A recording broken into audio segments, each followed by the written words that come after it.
बाहर इतना कोलाहल क्यों हो रहा है? मैया, मैया, अब क्या होगा? मैया देखो ना, सर पे कछु हो रहा है। लल्ला, नारायण ने तुझे हाथ दिए हैं ना? पीठ की बात अन्य थी।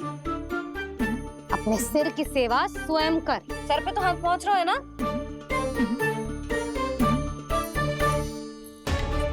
मैया सुनो ना, मैया देखो ना, तीव्र कर कछु हो रहा है। मैया देखो ना, तीव्र कछु हो रहा है।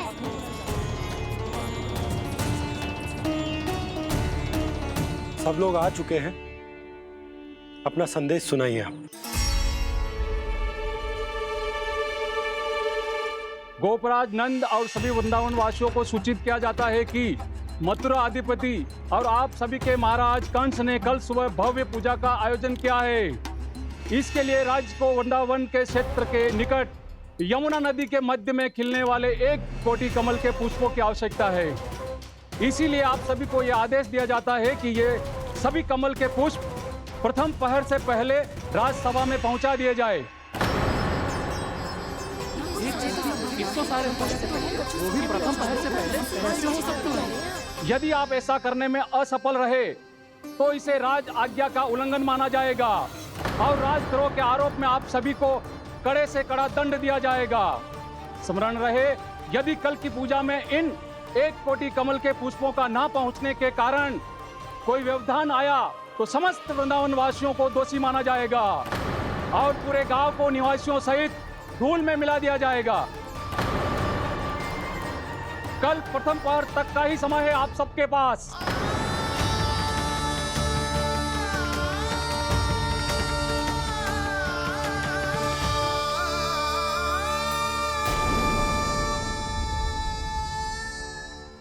एक कोटि कमल पुष्प, वो भी कल प्रथम प्रहर में?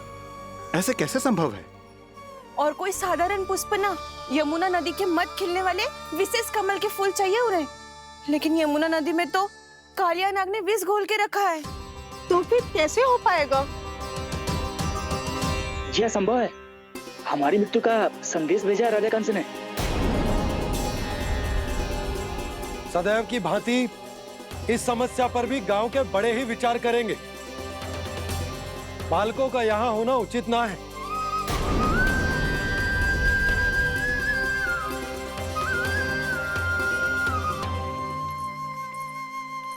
लल्ला, ले जगेंद ले, जा अपने सखाओं के साथ खेल।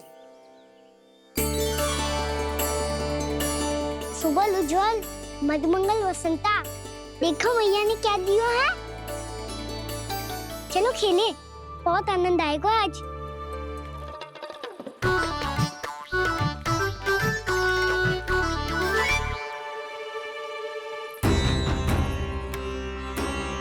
भानु, बंसी, जाओ और शीघ्र ही वो घेरे का कार्य समाप्त करो।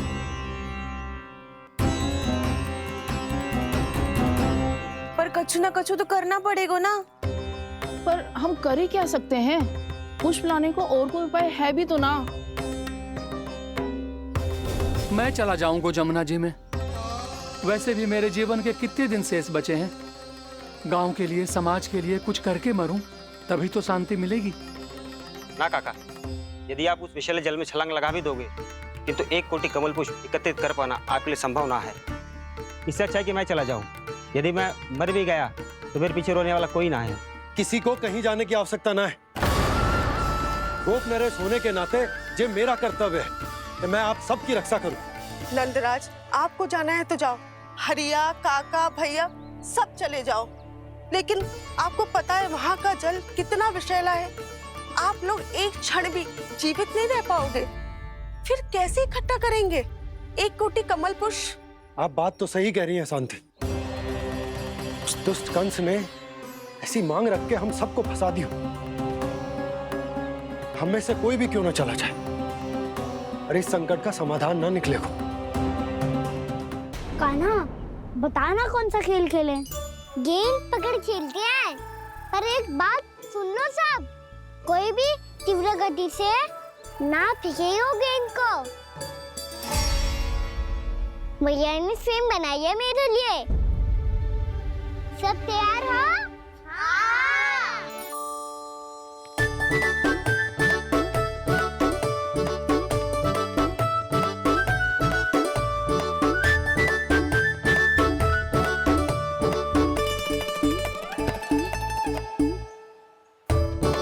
मुझे दो, मुझे दो।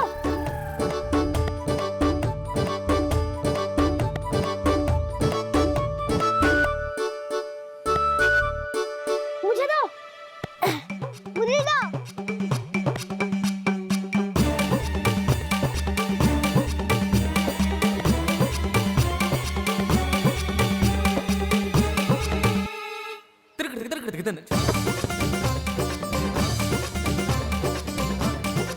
कान्हा, इतनी धीरे से फेंकेगो तो कैसे आनंद आएगो?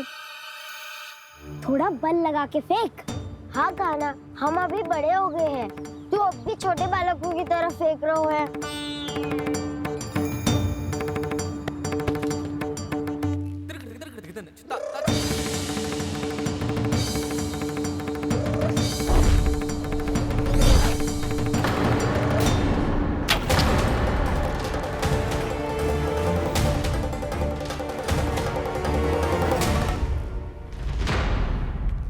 दीदी जी क्या करो कान्हा? गेंद तो डूब गई।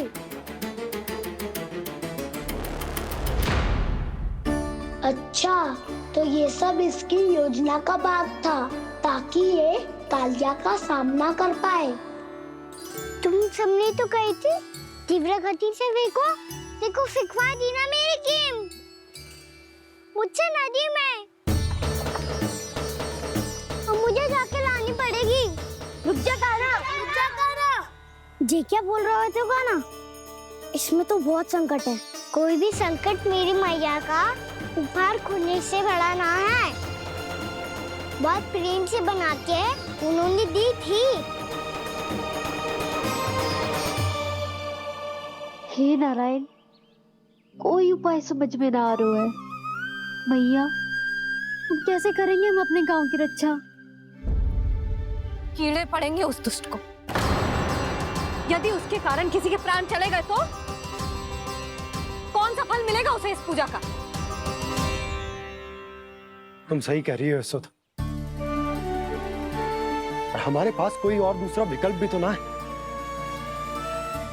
यदि हमने मथुरा की राज आज्ञा का पालन ना किया तो इसका दुष्परिणाम पूरे गांव को भुगतना पड़ेगा।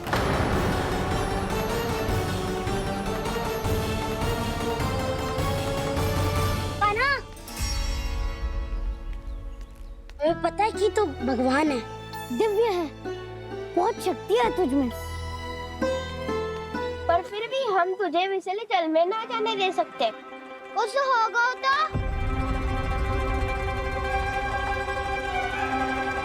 तुम सब इतनी हट कर रहे हो तो ठीक है, ना जाऊंगा। गेंद कहाँ गिरी है, कितनी दूर गई है, ये तो देख लूं, ताकि उसे बाहर निकालने का कोई उपाय ढूंढ पाऊं।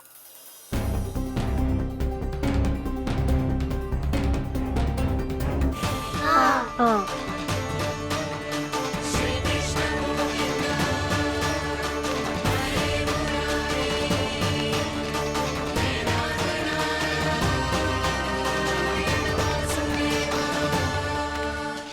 कान्हा की ये लीला तो समझ ही नहीं आ रही। पहले इसने देवश्री नारद को मथुरा जाकर कंस को भड़काने के लिए कहा, फिर स्वयं ही दुखी भी हो गया कि अब इसका रहस्य सबके सामने खुल जाएगा। और अभी स्वयं ही तो इसने कहा था कि गेंद बहुत महत्वपूर्ण है, फिर स्वयं ही उसे नदी के विषैले जल में फेंक दिया।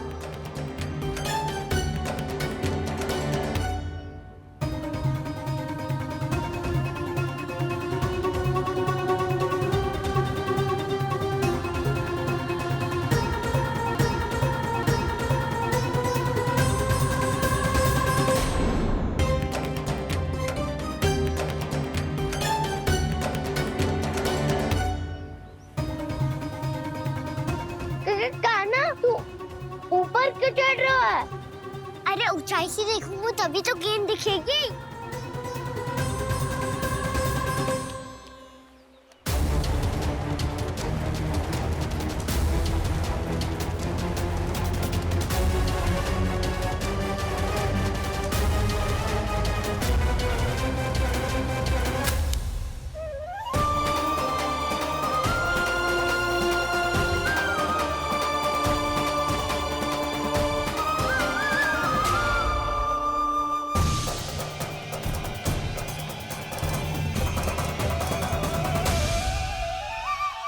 यहाँ से तो दिख ही ना रही। सुबह मैंने वहीं से फेंकी थी ना? ना वहाँ से फेंकी थी। कहाँ से? नहीं कहा ना वहाँ से। समझ ना आ रहा, ठीक बताना कहाँ से फेंकी थी?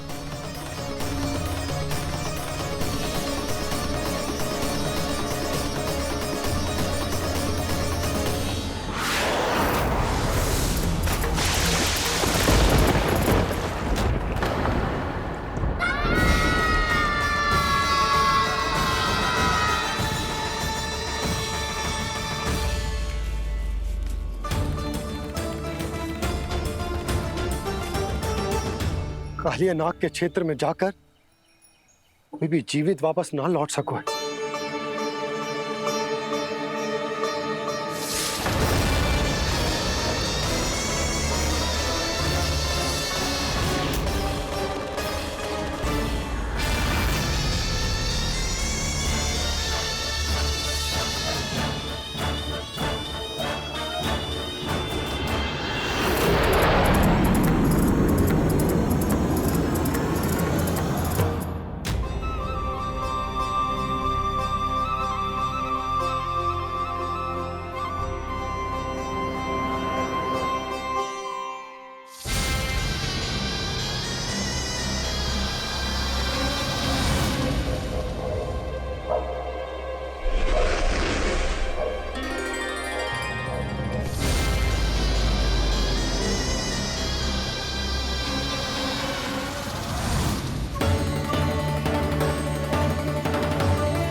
ये क्या किया वाना ने? कालिया नाग तो उसे देखते ही निकल जाएगा।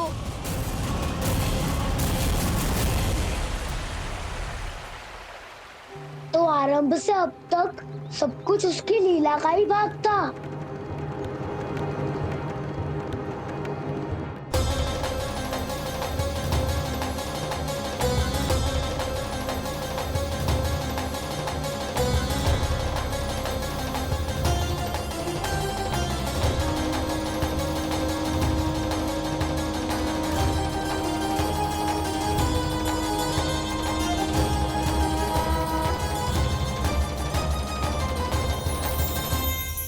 इतना सुंदर रूप, मन मोहने वाली मुस्कान, अद्भुत तेज और भगवान जैसी दिव्यता। कौन हो तुम? हाँ, तुम्हें देखकर तो हम सब सम्मोहित ही हो गए।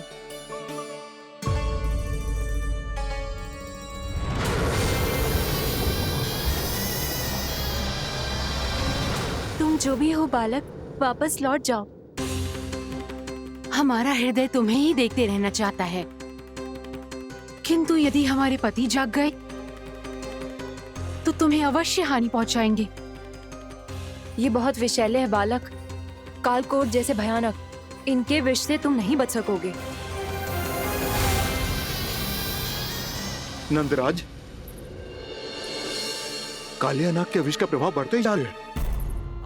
पहले 8 कोस तक उसके विष का प्रभाव था, अब तो 1 योजन से अधिक क्षेत्र में फैलो है। जल पीने के प्रयास से अनेक पशु मारे गए हैं और नदी के निकट के वृक्ष और वनस्पति सब नष्ट होने लगे।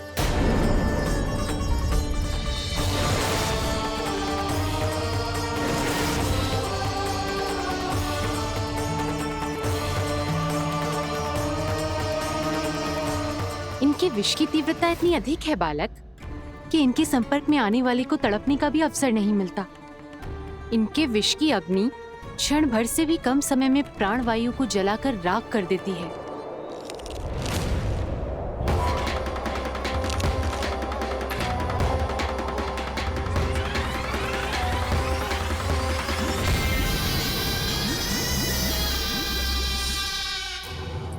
तब तो समस्या और भी गंभीर हो जाएगी। मैंने तो सुनो है कि कालियानाग कम से कम 2 योजन लंबा है, सैकड़ों फन है उसके।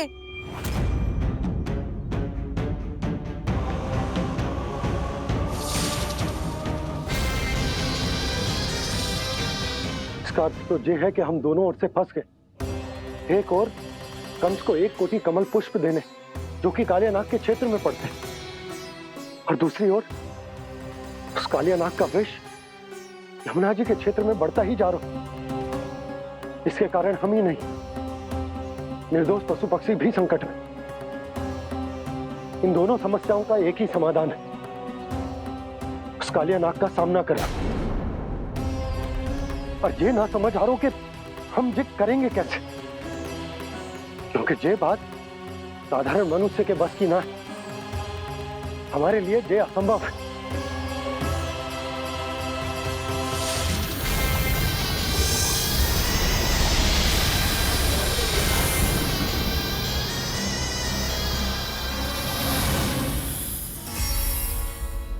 अब तो तुमने अपनी आंखों से भी देख लिया बालक, ये कितने विषैले हैं। नींद में भी विष उगलते हैं। इससे पहले कि तुम्हें कुछ हो जाए, चले जाओ यहाँ से, मान लो हमारी बात। आप सब मुझे जानती भी नहीं और फिर भी मेरी इतनी चिंता कर रही हैं आप। माँ की ममता भेदभाव नहीं जानती। तुम भी किसी के पुत्र हो और हम सब भी माँ हैं। एक माँ को हर बालक में अपनी ही संतान दिखाई देती है। इसलिए हम तुमसे विनती करते हैं, वापस चले जाओ, बचा लो अपने प्राण। मेरी चिंता मत कीजिए, मुझे कुछ नहीं होगा। होगा, अनर्थ होगा यदि ये उठ गए तो।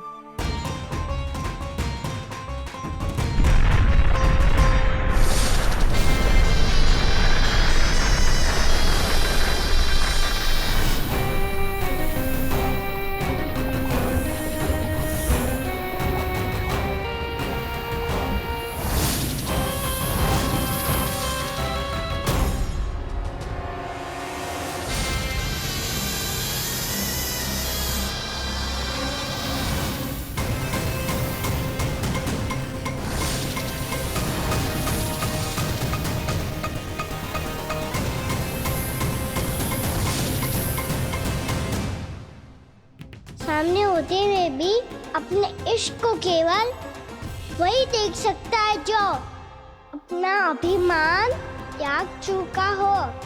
पर पूर्व जन्म में मेरा भक्त होने के नाते मेरा सत्य स्वरूप देख पाने में मुझे इसकी सहायता करनी चाहिए।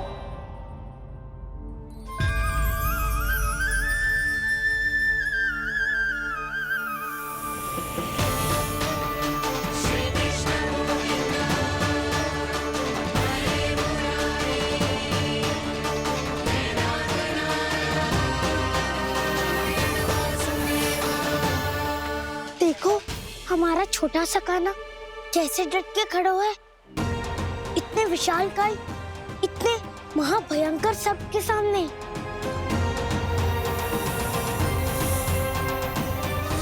ये कोई भगवान नहीं है जो इसके सामने हाथ जोड़ रही हो तुम सब।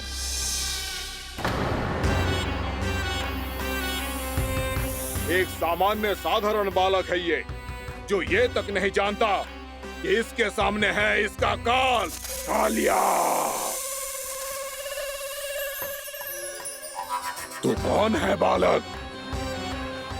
मेरे इतने निकट आकर भी तू जीवित कैसे है? मेरी नहीं, अपनी चिंता करो कालिया। बहुत मनमानी कर ली तुमने। अब बस मैं तुम्हें रोकना हूँ। अब बस मैं तुम्हें रोकना हूँ। मैं तुम्हें रोकना हूँ।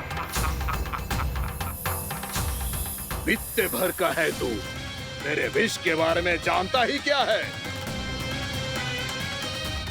और कहता है मुझे रोकने आया है। किससे? किससे रोकना चाहता है तू मुझे? मुझे क्रोध दिलाने की भूल मत कर बालक। अपनी फुंकार से ही तेरी इस मुस्कुराहट को अंतिम मुस्कुराहट बना सकता हूं मैं। शीघ्र बता, कौन है तू और किसने भेजा है तुझे? तुम्हें आवाज भी है कि अपनी पुकारों से तुम कितना विष भूल चुके हो। पवित्र यमुना नदी को कितना दूषित कर दिया तुमने। और यही नहीं, तुम्हारे कारण निकट के जीव जंतुओं, वृक्ष, वनस्पतियों सबको हानि पहुंच रही है। तो क्या? मुझे उससे क्या? मुझे है आपत्ति है मुझे तुम्हारी इस व्यवहार से,